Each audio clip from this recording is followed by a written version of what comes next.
Hello, I'm Richard Corbett. And I'm Brandy Jordan. Hi.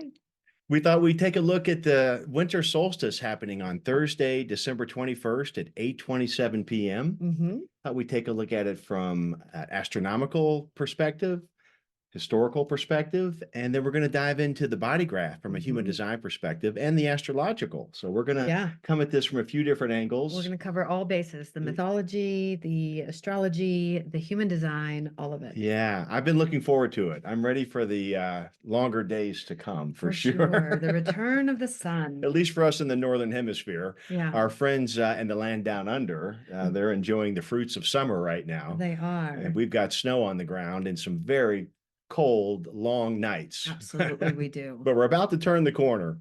All right, let's take a look at this. I'll share my screen here.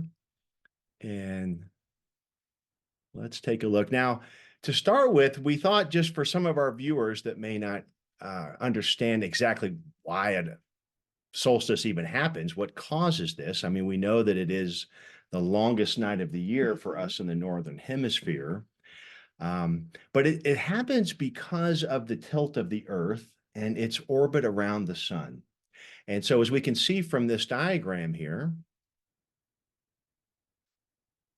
I'm going to use my drawer to annotate this. So we can see we're over here in the winter solstice, and the North Pole is pointing away from the sun. All right, so here we are in the Northern Hemisphere, and our friends down in the Southern Hemisphere, they're closer to the sun. So they've got the longest day of the year. And then we can see we have the equinoxes, both the spring and the fall, which is where we have equal daylight and sunlight. And that happens when the Earth is at the the sun is at the equator. Now, the tropics, now we're talking from a longitude perspective, or excuse me, latitude perspective. The sun, sorry to say, but the sun in the winter moves towards the Tropic of Capricorn. Right. And we actually get those names because when they first were understanding this information in the Northern Hemisphere, when they had the longest day of the year, the constellation Capricorn was what was in the sky. It was visible. And then 6 months later, when they had the longest day of the year, the constellation of Cancer was in the sky. So that's how we get the names for these tropics, which are longitudinal, or excuse me, latitude terms. Because the sun hard to get that out. moves in a wave on the latitude of the equator of the Earth. Yeah, exactly. So it's pretty simple. It's also fun to think about the Earth spinning around the sun. We're actually traveling at about 67,000 miles an hour. And spinning 1,000. Yeah, and we're rotating on our own axis at about 1,000 miles an hour. So yeah, we're absolutely whistling through space. Careening through a chaos-filled explosion. It's pretty extraordinary. No doubt about it. And we have time for celebration. Yeah. So, well, so that's just a little bit astronomical perspective of how we actually get these cardinal points, which we'll talk about more once we get into the astrological chart, because they're very important for all of our charts. But yeah, let's take a look, and think about that. These cardinal points have been celebrated as far back in mankind as we go. Since the beginning of time. The very beginning of time. Absolutely. Yeah. And mostly it has been the celebration of the return of the sun, S-U-N, the return of the light, the return of harvest, the end of the darkest womb-like time where we are eating a different food than we normally do. We are sleeping more than we normally do. We are communing and really having to put aside differences so that we can stay together and survive through winters. And so the way that historically we've celebrated this is, well, before Christ, again, it was the celebration of the birth of the sun, S-U-N. And after the Christ myth, it was the birth and the celebration of the rising of the S-O-N, the sun, but both have the same meaning. It is the sun without prejudice, shines its light with compassion and warmth on everything it touches, knowing that it is within it all, so the God within. So the Christ myth and the older myths are pretty beautifully intertwined. Before Christ, it was more mother-centric. It was about the nurturing of the spark and the light, like the mother does in the darkness of her womb. Frigga, was historically or mythologically the mother of the sun, and she brought the sun into the world. The Greek goddess Alcyone then turned into a kingfisher to travel across the sky. And then when the Romans came, they turned it into a male deity. This is Apollo carrying the sun across the sky. And they had a celebration of Saturn where everything turned upside down and social norms were completely not looked at or listened to. So it was not just merriment, it was just kind of revelry and backwardsness and just hedonism even sometimes Yeah. and debauchery and things like that. And so then the church came and said, well, we can't celebrate Saturn in this way. We have to now bring ourselves back into civilization. Well, and that's when they moved the celebration of the birth of Christ. That's right. They Because changed the date. the celebration of the birth of Christ was not at that time celebrated during the winter solstice Right. period. It was the spring. Yeah, and it was the Roman Emperor Constantine, and I think it was 336 AD, moved it to coincide with this period of the Yes. solstice. So that we could become more civilized Yeah. and really instead of this hedonistic, this reading some of the mythology, it's as if we've done our duty, we've harvested and now it's this hibernation, and then hibernation turns into a little restlessness. And so it's like before the sun comes out again in the darkness, we get this debauchery and this funness and this kind of balancing out of being human. So that was their celebrations then. But in 10 BCE, that's when it kind of all changed. Japan celebrates by lighting Mount Fuji to celebrate the return of the sun. Mexico celebrates with Las Posadas. I thought the Iranian celebration was pretty something to mention. They talk about the celebration of the triumph of good over evil. And so they stay up all night, just like the pagans used to with the Yule log, to celebrate the birth of the light and the bringing back of good. And they stay up to help the battle all night long. So fascinating. Yeah. Yeah. Yeah. So I really love this time of year. I love this time of year for the introspection and the ability to be grateful. It's kind of grief and gratitude at the same time.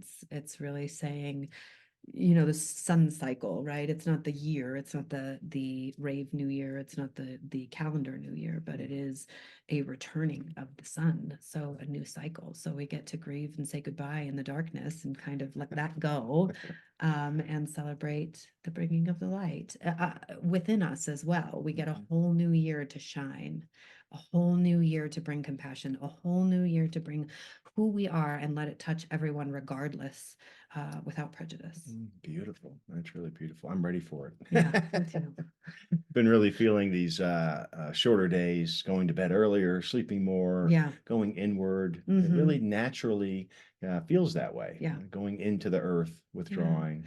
Yeah. And I love that we're lucky enough to do that. And we're lucky enough to have molded our lives to do that. A lot of the planet right now is still just pushing through with their regular days. And, this is sometimes led to like seasonal affective disorder and things because we're not honoring the cycles of our body and the earth together. And so I just encourage everyone to allow yourself to go to bed early and allow yourself to stay in bed late and allow yourself to put aside whatever it was that you were working so hard and diligently on just for a moment to take some breaths and reset. Oh, it's so empowering to integrate with these cycles, I believe. Yeah. And I think astrology speaks to that so much. Yeah, it's really beautiful. Yeah.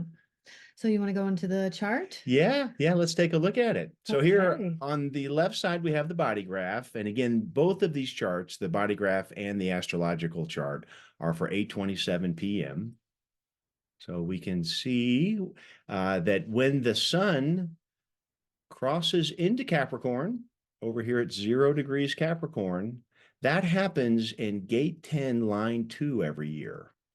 So that puts the Earth in its polar opposite in gate 15, line 2. I would love to speak of gate 10, line 2. And the sun shining in the most natural, highest behavior of self.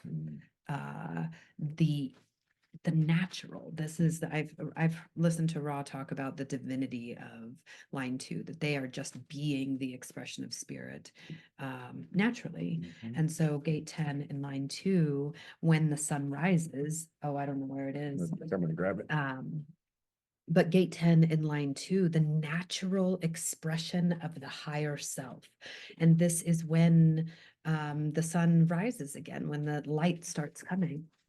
So I absolutely love it. It's the Hermit. Yeah, Yeah, I was, and the natural. yeah. I was thinking of the 15 line too. Oh, yes, Yeah. yes. Mhm.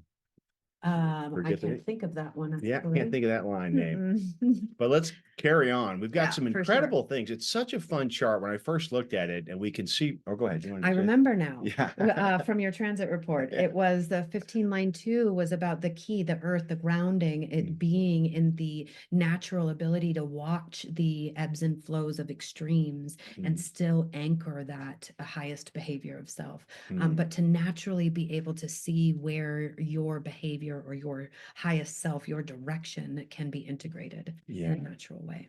Beautiful. And of course, the Earth would be in the astrological wheel. It would be just crossing over into Cancer right here. And as we look at the body graph, we can see these two individual circuit group channels popping right out.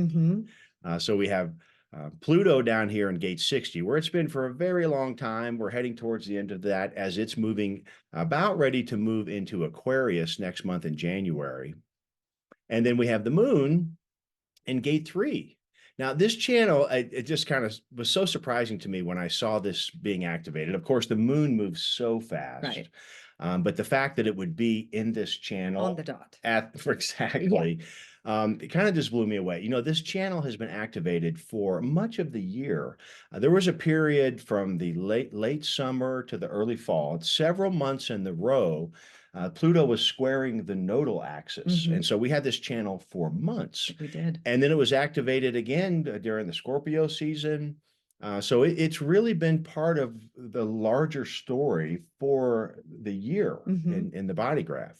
It is the channel of mutation, a design that initiates and fluctuates. It's the formatting channel for all of individual circuitry. And it really speaks to this death, rebirth, transformation, this quality of change. Right. Of change through play. And I think I always like to talk about that when I talk about this, the 360, because it's the pulse and because it's melancholic and because it's a format channel, it sometimes gets this idea that it's difficult. And I see it differently. I see that that all of these channels give us the key to themselves, just in telling us about them. They tell us how to love them. Yeah. And how to love this one is to play and watch everything change. The 3, the highest, I believe, expression or exaltation is playfulness, is in the experimentation of who in the hell am I in this 10-2 and 15-2. Just the ability to play and watch things change from that interaction with play with the universe. Yeah. And with Pluto having been in gate 60 so long, but Pluto as a planet is the planet of transformation. Right. This death, rebirth. It rules Scorpio. So it just is so fitting for it to, it really resonates with the channel itself. And then we think about the moon and the gate of ordering, this inner quality of how we are driven out into life, our reactive nature. The moon reflects the light of the sun. So what a lineup to have in this channel. So I agree with the fun, yes, individual circuitry brings the melancholy. Yes, it can be met with resistance from others, but it's because it's so powerful and beautiful and so unique. So, I just think having that channel with those two planets activating right at the winter solstice, this is really powerful. It's powerful. It just speaks to more of a year of change, more of a year of mutation, more deeper surrender. Because this isn't always activated at this solstice. This is not always here like the 10-2 would be. Correct. This is something that is for this year and is a gift in knowing the code of, things are going to continue to change. And then if we move into the next channel that got activated at the 2343, things are going to change in a very individual kind of way. And the mutation in how you express yourself. Right.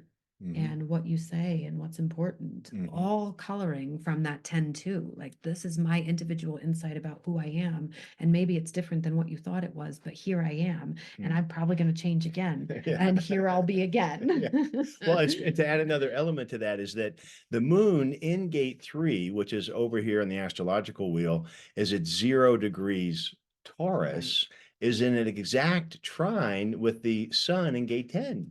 Yep. Which is kind of fun to parcel out. Yeah, well, a trine. And Is- forgive me, everyone. I am delicately in my elementary school days of learning these aspects and how I can use them to color my language. But a trine would be a softer aspect, something that is helpful, something that is allowing support between the two flowing, energies, right? supportive. Yeah, there's a flowing conversation between the emotional inner world of the moon with the sun in Capricorn, how we shine out into the world, our life force energy in that sense. And they're working together in this free flowing trine right at this moment. And Taurus and Capricorn. So Taurus, the grounding, the passionate, the sensual, the stubborn sometimes, but about nurturing and being rooted in the earth. And then Capricorn in its almost perfection of self, it seems,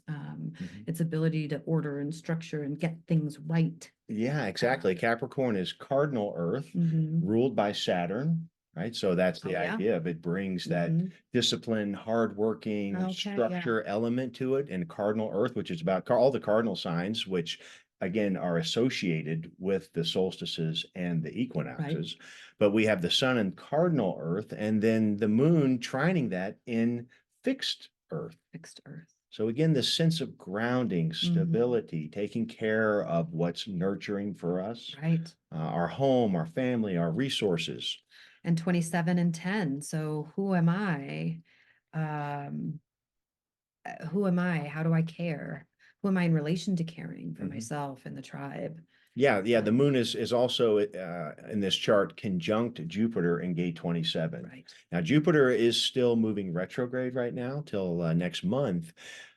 What we could say about that is that it's, we're having a very expansive, supportive element to have us reflect on what we are caring, who we're caring for, not only ourselves, but our loved ones, our friends and family, what really matters within our tribal community that we can give our effort towards. Yeah.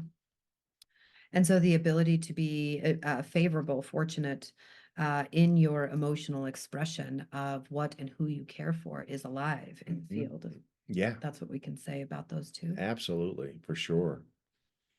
Want to go up to the channel of structuring? Yeah, so we have 2 defined channels for the solstice, and they're both individual circuitry. So this undercurrent of creativity, of our inner core, who we are at our deepest level, is part of the theme of both of these channels. Channel of structuring, actually called the design of individuality, how we express our unique creative insights. This is being activated by Uranus, is also in retrograde in gate 23.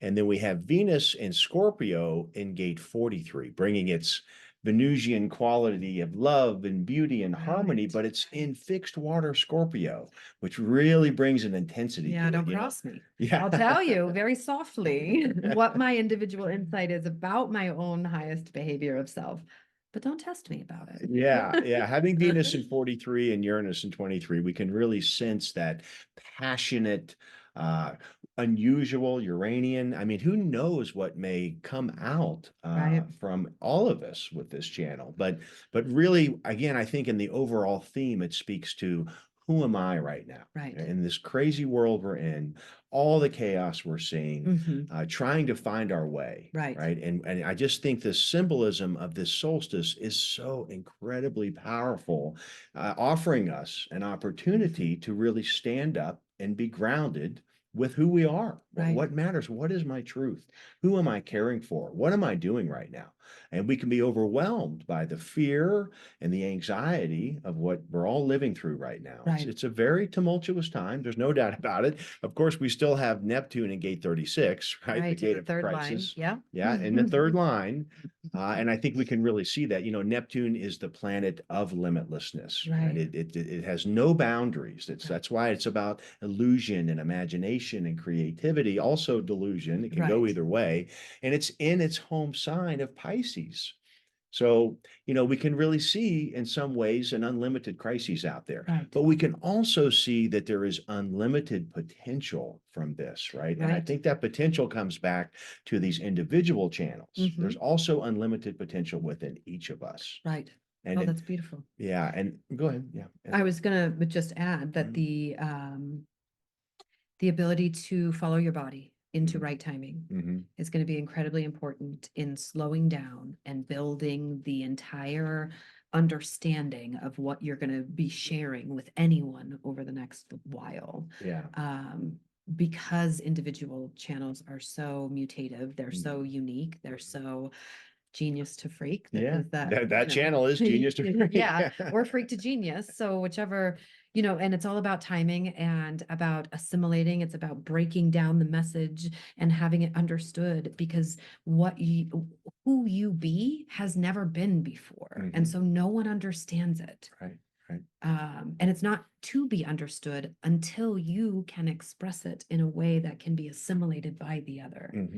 And I think that this is giving us a beautiful opportunity to change the way that we be in the world, by slowing down, following our body, taking the moments to explain ourselves from a place of curiosity and love, instead of defending who we be by shouting and demanding that they understand. Yeah, right. And a couple things to share to your point there. One, something that I think is very supportive in this chart. We have had Saturn in gate 55 for quite a while. It was in retrograde. It's stationed in 55. It is moving forward now. But here we are in another individual circuit group gate. Yes. In the gate of abundance, the gate of spirit, emotional spirit. So interesting place for Saturn, because it is about stability and structure and discipline, but it's in this highly emotional, volatile gate. Right. But I think, to me, this speaks to the support of Saturn. Saturn is the taskmaster. It asks us to do the work. And doing the work here, to me, is like you shared, which is having the grounding, the embodiment, the modalities that help us touch our own creativity. Right. It is powerful. Creativity is the kryptonite to fear. When we feel creative and abundant, we cannot feel fear. They don't exist in the same place. And so having Saturn here, to me, is offering that path, if you will. So I really find Saturn to be really supportive. But what I find to be challenging about this chart is Mars. So Mars is in gate 26, the gate of the egoist. Yes. Always say it's a challenge. Well, Mars is challenging in and of itself, right? Sure, We think about the fiery red planet, the Greek god of war. We often say in human design, it's our immaturity, which it can be. It can be very impetuous, but it's also our drive. Mars is how we get things done. We need our Mars. We need to have the balance of our Mars. But when we have it in the ego center, in the gate of the egoist, it can go either way. So I feel like Mars is sort of the wild card that we're working with, right? It can go either way in gate 26. And in 26 in line 4, this is the most benevolent of all of the lines, I guess, of 26, if you're going to call it that. And it is censorship. It's the ability to not bring up the shit that's going to stir everything, just to let it be and to not mention it. So there's another key here in Mars, is to use that discipline, that drive, that impetuousness to keep your mouth shut, or to maybe not keep your mouth closed, but to be more mindful of what it is that is going to affect the tribe and what your goal is in sharing your message. Is your goal to be more connected and more loved and more integrated with your tribe, or is it to be fucking right? Pardon my mouth. But that's the way 26 can go. And so I think it's about just allowing bygones to be bygones, and knowing where your membranes are so that you're not hurt, right? We're not asking you to be hurt and let down all of your guards, but to be able to say, okay, what is it that is going to be the most helpful for us in the tribe to be successful moving forward? Yeah. Yeah. How are we going to use our energy to support each other? Right. And 26 can be very generous. It I can mean, be. amazingly beautiful at the higher vibrational quality.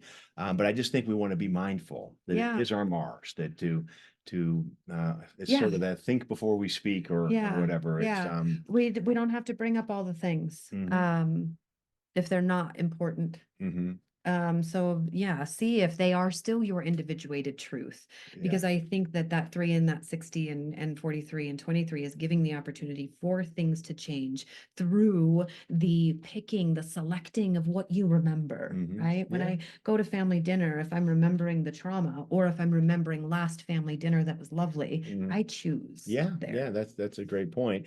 And also, I think just this Mars in 26 we're talking about in tribal circuitry, we do have that Jupiter also in tribal circuitry. So using our energy to be applied in support of what we really care about, the people that mean love to us, and how we can show that generously. I certainly feel like that's the higher vibrational quality. For sure. But again, we're talking about so much individual definition that expressing who I am in the midst of that, this is kind of the story of this equinox, I think.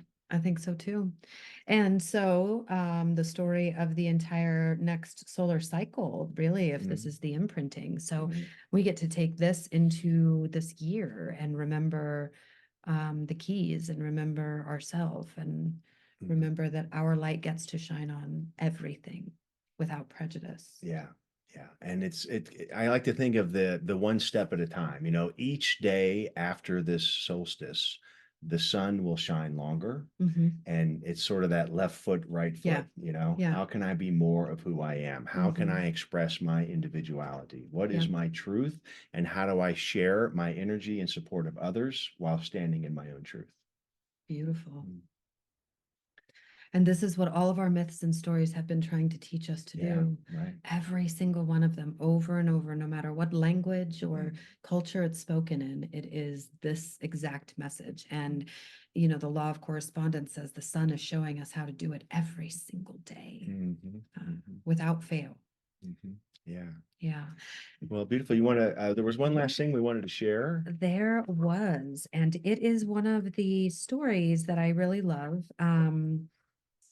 And it's just a quick little story from the Pacific Northwest Indigenous Americans, called I might butcher the name. I even tried to hear it back so I could say it correctly, but Tlingit is the tribe's name. And they tell a story, and I'll tell it to you. A long time ago, the raven looked down from the sky and saw that the people of the world were living in darkness. The ball of light was kept hidden by a selfish old chief. So the raven turned itself into a spruce needle and floated on the river, where the chief's daughter came for a drink. She drank the spruce needle, she became pregnant, and gave birth to a boy, which was the raven in disguise. The baby cried and cried until the chief gave him the ball of light to play with. And as soon as he had the light, the raven turned back into himself and carried the light into the sky. From then on, we no longer lived in the darkness. And one of the reasons I like this story is because I correlate the raven with gate 28. And gate 28 is about purpose, and it is about struggle, and it is about what is worth struggling for. And this raven showed that this struggle of becoming a spruce needle and then impregnating this woman and then tricking the chief and then taking the sun and flying and putting it up in the world so that everyone could see his light and we would no longer live in darkness. I think that it really speaks to 28. Yeah. And the raven is very special and near to my heart. And so I really love that story about the tenacity of self-expression and what the mythology that we are sent here to go through to shine in our brightest way. All of the stories and traumas or whatever it is that we carry and that we have and that we allow to continue to color our stories, are filters sometimes for our light. Yeah. But it's our story. It is. It is. We are here to live out a mythology. And Yeah. I think that's why this opportunity at this solstice with the activations in the body graph we saw is it can help us connect to that, Right. to use our imagination.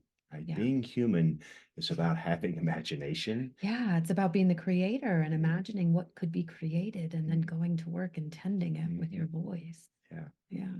Great time to be doing that. Yep. So happy solstice, everybody. Yeah. Yeah. We are going to meet with friends and maybe burn a Yule log ourselves. Yep. And greet the birth of the sun together. Yeah. Yeah. Sounds great. Great to be with you all. Thanks for sharing this time with us. Happy solstice, Yeah. everybody. Bye for now.